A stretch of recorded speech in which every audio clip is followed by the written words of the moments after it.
नमस्कार सम्पूर्णमा। नेपाल विद्युत प्राधिकरण तयारीको लेखा समूह अन्तर्गत तयारीको प्रचलित महसुल सङकलन विनियमावली 2078 विद्युत महसुल सङकलन विनियमावली 2078 को भाग 2 लिएर उपस्थित भइसकेका छौँ। भाग 1 मा तपाईहरूले यसको प्रस्तावना र उपभोक्ताको वर्गीकरण हेर्नुभएको छ र आज थप बाँकी रहेको भिडियो प्रस्तुत गर्नेछौँ। यस च्यानललाई अझै पनि सब्स्क्राइब गर्नुभएको छैन भने कृपया सब्स्क्राइब गर्नुहोला। तपाईँको एक सब्स्क्राइबरले मलाई थप नयाँ भिडियो बनाउन सहयोग पुग्नेछ। सुरु गरौँ है त। Question number 3।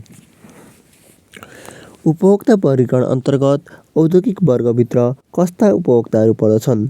उत्पादनमूलक उद्योग, कोरामाल, अर्थ प्रशोधन वा उत्पादनमूलक उद्योगहरू जस्तै चामल, दाल, पिठो, तेल, चिनी, खाँडसारी, दूध, घिउ, दुग्ध पदार्थ, पाउरोटी, बिस्कुट, चिया, कपडा, जुत्ता, चप्पल, साबुन, सलाई, कागज, स्टेसनरी सामान, औषधि उत्पादन गर्ने, कपास, स्पिनिङ, गार्मेन्ट उद्योग, कोरामाल रङ्गाउने, डाइङ उद्योग लगायत नेपाल सरकारले तोकेका अन्य उत्पादनमूलक उद्योगहरू।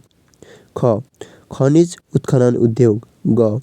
कृषिमा आधारित उद्योग, पशुपालन, कुखुरा पालन, मौरी पालन, मत्स्य पालन, रेशम खेती, चिया र कफी खेती, शीतभण्डार आदि।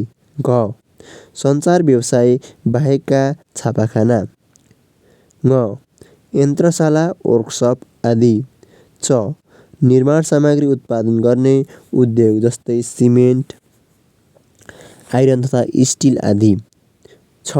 घरेलु तथा साना उद्योग कार्यालय, विकास समिति, उद्योग विभाग तथा कम्पनी रजिष्ट्रारको कार्यालयमा दर्ता भएका अन्य उद्योगहरू। गैर नाफामूलक उद्देश्यले स्थापित सामुदायिक रेडियो। स्पष्टीकरण। औद्योगिक वर्गका उपभोक्ताहरूमा तल्लो भोल्टेज स्तर 400/230 भोल्टमा जडित 10 kVA वा सो भन्दा कम जडित क्षमता भएका औद्योगिक उपभोक्ताहरू ग्रामीण एवं घरेलु उद्योग वर्गभित्र पर्दनेछन्। सो भन्दा बढी क्षमता भएका उद्योग साना उद्योग अन्तर्गत पर्नेछन्। उपभोक्ता वर्गीकरण अन्तर्गत व्यापारिक वर्गभित्र कस्ता उपभोक्ताहरू पर्दछन्? पर्यटन व्यवसाय, होटल, रेस्टुरेन्ट, बार र व्यावसायिक रूपमा सञ्चालित आवास गृह, ट्राभल एजेन्सी र पर्यटनसँग सम्बन्धित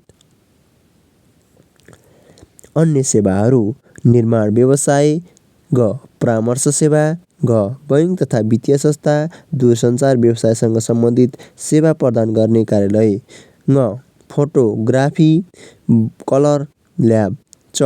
पूर्वाधार विकास निर्माणका लागि विद्युत शक्ति प्रयोग गर्ने उपभोक्ताहरू। छ. नाफा आर्जन गर्ने उद्देश्यका साथ स्थापना भएका नेपाल सरकारको पूर्ण वा आंशिक स्वामित्वका सङ्घ-संस्थाहरू। ज. व्यावसायिक, नाफामूलक रूपमा सञ्चालित यातायातका साधनहरू जस्तै केबल कार, रोलवे, ठुलो ट्रली आदि सञ्चालनका लागि विद्युत शक्ति प्रयोग गर्ने उपभोक्ताहरू। र. नाफा आर्जन गर्ने उद्देश्यले स्थापित जुनसुकै व्यापार व्यवसाय गर्ने औद्योगिक, गैर-गृहस्थ र मनोरञ्जन वर्गका उपभोक्ता बाहेकका अन्य फर्म, कम्पनी, सङ्घ-संस्था, कार्यालय, प्रतिष्ठान, अस्पताल, नर्सिङ होम, सञ्चार व्यवसाय सम्बन्धी छापाखाना आदि। उपभोक्ता वर्गीकरण अन्तर्गत गैर व्यापारिक वर्गभित्र कस्ता उपभोक्ताहरू पर्दछन्? क. नेपाल सरकारका सम्पूर्ण कार्यालयहरू। ख. विकास समिति ऐनद्वारा स्थापित विकास समितिहरू। ग. नेपाल सरकारको पूर्ण तथा अधिकांश स्वामित्व भएका अन्य सङ्घ-संस्थाहरू। घ. Radio Nepal, Nepal television. ङ. नेपाल सरकारको पूर्ण वा अधिकांश स्वामित्वमा सञ्चालित अन्य गैर व्यापारिक संस्थाहरू। च.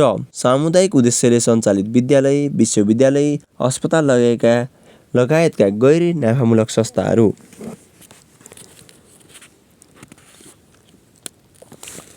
उपभोक्ता वर्गीकरण अन्तर्गत यातायात वर्गभित्र कस्ता उपभोक्ताहरू पर्दछन्?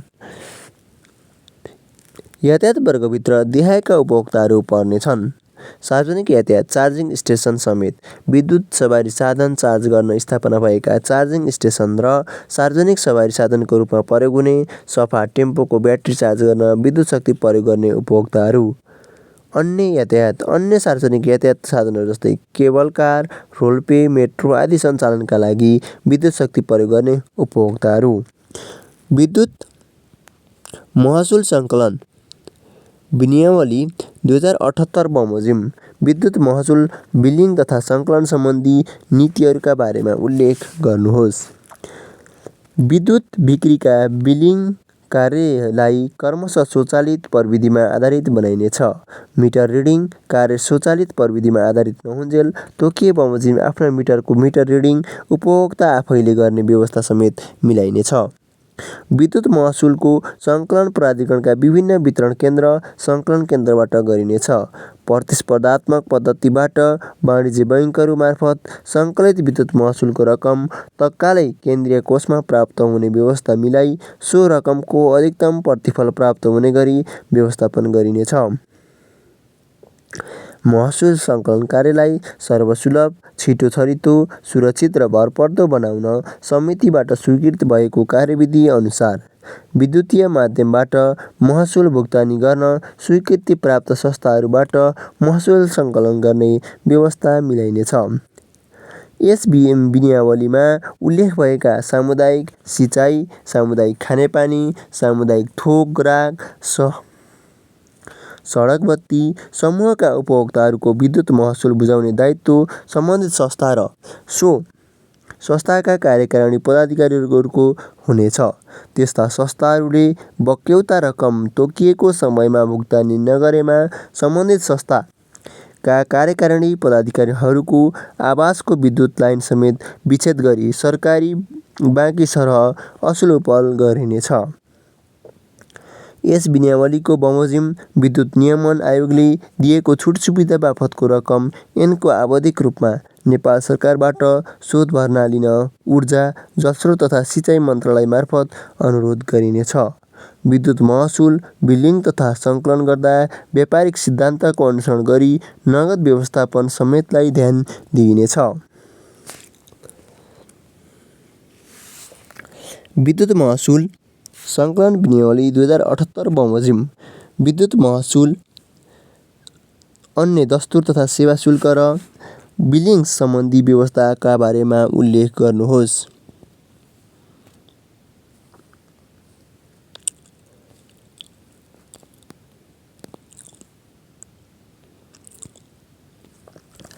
प्राधिकरणका उपभोक्ताको विद्युत शक्ति खपत गरेबापत मासिक शुल्क, डिमान्ड शुल्क र इनर्जी शुल्क महसुल बुझाउनु पर्नेछ। प्राधिकरणका सबै उपभोक्ताको लागि अन्य दस्तुर तथा सेवा शुल्क अनुसूची 2 मा उल्लेख भए अनुसार हुनेछ। 3 महिने मिटर रिडिङ गरिने स्थानहरूमा 3 महिनाको खपतलाई औसत गरी प्रति महिना खपत निकाली बिलिङ गरी विद्युत महसुल सङ्कलन गरिनेछ। प्राधिकरणको प्रचलित कर्मचारी सेवा विनियमावली अनुसार कर्मचारीलाई प्रदान गरिएको विद्युत सुविधा बापत बिलिङ गर्दा सुक्खायाममा 75 युनिट र वर्षायाममा 150 युनिट ग्राहस्थ वर्गको खपतबाट सुविधा प्राप्त युनिट घटाई बिलिङ गरिनेछ। टिओडी मिटर जडान भएका उपभोक्ता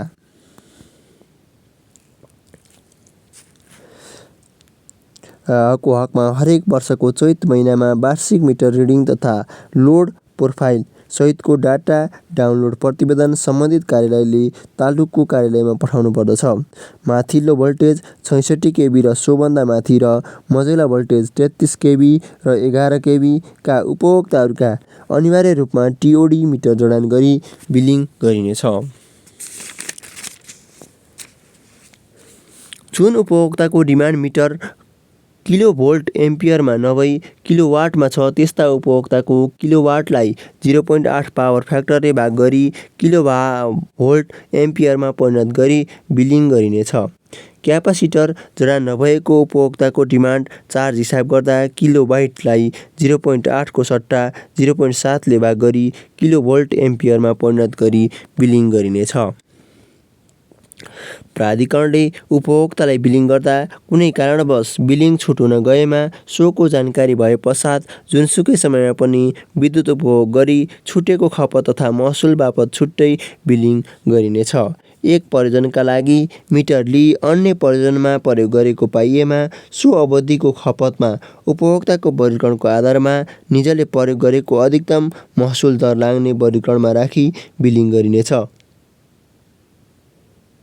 स्वीकृत क्षमताभन्दा बढीको प्रयोग गरेको पाइएमा निजले प्रयोग गरेको क्षमता अनुसार बिलिङ गरिनेछ। घर बहालमा बस्ने बहालवालालाई उक्त घरमा रहेको मिटरको खपतको आधारमा बिलिङ हुँदा कायम भएको औसत दरभन्दा बढी महसुल लिन पाइने छैन। औसत दरभन्दा बढी दरले महसुल लिएको ब्यौरा प्रमाणित भएको पाइएमा सो ग्राहकको विद्युत लाइन काट्न सकिनेछ। विद्युत महसुल सङ्कलन नियमावली 2078 को अनुसार विद्युत महसुल भुक्तानी तथा उपभोक्ताले पाउने छुट सुविधा तथा विद्युत महसुलमा थप दस्तुर सम्बन्धी व्यवस्था बारेमा उल्लेख गर्नुहोस्। उपभोक्ताले पाउने छुट तथा सुविधा। नेपाल सरकारले तोकेको औद्योगिक क्षेत्रभित्रका उपभोक्ताले मिटर रिडिङ गरेको 7 दिनभित्र महसुल बुझाएमा बिल रकमको 10% रकम छुट दिइनेछ। मिटर रिडिङ गरेको 8औं दिनमा 15औं दिनसम्म महसुल बुझाएमा बिल अनुसारको महसुल लाग्नेछ। नेपाल सरकार अन्तर्गतका गैर सरकारी कार्यालय तथा स्वास्थ्य चौकीहरू आवास गृहबाहेकलाई मिटर रिडिङ गरेको 21 दिनभित्र महसुल बुझाएमा बिल रकमको 20% रकम छुट दिइनेछ। मिटर रिडिङको गरेको 22औं दिनमा महसुल बुझाएमा बिल अनुसारको महसुल लाग्नेछ। मिटर रिडिङ गरेको 23औं दिनबाट 30औं दिनसम्म विद्युत महसुल बुझाएमा 5% थप दस्तुर लाग्नेछ। नेपाल सरकारले तोकेको औद्योगिक क्षेत्रभित्रका उपभोक्ता तथा नेपाल सरकार अन्तर्गत सरकारी अस्पताल तथा स्वास्थ्य चौकीहरू उल्लेखित उपभोक्ता बाहेकका अन्य उपभोक्ताहरूले मिटर रिडिङ गरेको 7 दिनभित्र महसुल बुझाएमा बिल रकमको 2% छुट दिइनेछ। मिटर रिडिङ गरेको 8औं दिनबाट 15औं दिनसम्म महसुल बुझाएमा बिल अनुसारको महसुल लाग्नेछ। छुट बिलिङ गरेकोमा उपभोक्ताले छुट बिल प्राप्त गरेको मितिको 7 दिनभित्र महसुल बुझाएमा बिल रकमको 2% छुट दिइनेछ। छुट बिल प्राप्त गरेको मितिको 8औं दिनबाट 60औं दिनसम्म महसुल बुझाएमा बिल अनुसारको महसुल लाग्ने र 60औं दिनपछि महसुल बुझाएमा 25% थप दस्तुर लाग्नेछ। विद्युत महसुलमा थप दस्तुर सम्बन्धी व्यवस्था। नेपाल सरकार अन्तर्गत सरकारी अस्पताल तथा स्वास्थ्य चौकीमा तथा छुट बिलिङ गरेकोमा उपभोक्ता बाहेक अन्य वर्गको उपभोक्ताको मिटर रिडिङ गरिएको 16औं दिनबाट 30औं दिनसम्म विद्युत महसुल बुझाएमा 5 मिटर थप दस्तुर लाग्नेछ। 5% थप दस्तुर लाग्नेछ। छुट बिलिङ गरेको मा उपभोक्ता बाहेक सबै वर्गका उपभोक्ताको मिटर रिडिङ गरेको 31औं दिनबाट 40औं दिनसम्म महसुल बुझाएमा 10% र मिटर रिडिङ गरेको 40औं दिनपछि महसुल बुझाएमा 25% थप दस्तुर लाग्नेछ। मिटर रिडिङ गरेको 60औं दिनसम्म विद्युत महसुल नबुझाएमा बिना सूचना जुनसुकै समयमा पनि विद्युत लाइन काटिनेछ। यस्तै थप भिडियोहरूका लागि यस च्यानललाई सब्स्क्राइब गर्न सक्नुहुनेछ। तपाईँको एक सब्स्क्राइबरले थप नयाँ भिडियो बनाउन सहयोग पुग्नेछ। साथै यस भिडियोमा को नोटका लागि यस भिडियोकै डिस्क्रिप्सनमा रहेको टेलिग्राम च्यानलमा जोइन हुनुहोला। त्यसैबाट नोट डाउनलोड गर्न सक्नुहुनेछ। हामीले त्यसमा PDF राखिदिनेछौँ। साथै लाइक, कमेन्ट, सेयर गर्न नभुल्नुहोला। तपाईँको एक सेयरले तपाईँको साथीसम्म पनि यो भिडियो पुग्न सहयोग गर्नेछ। धन्यवाद। Keep watching, keep loving, keep supporting. Thank you.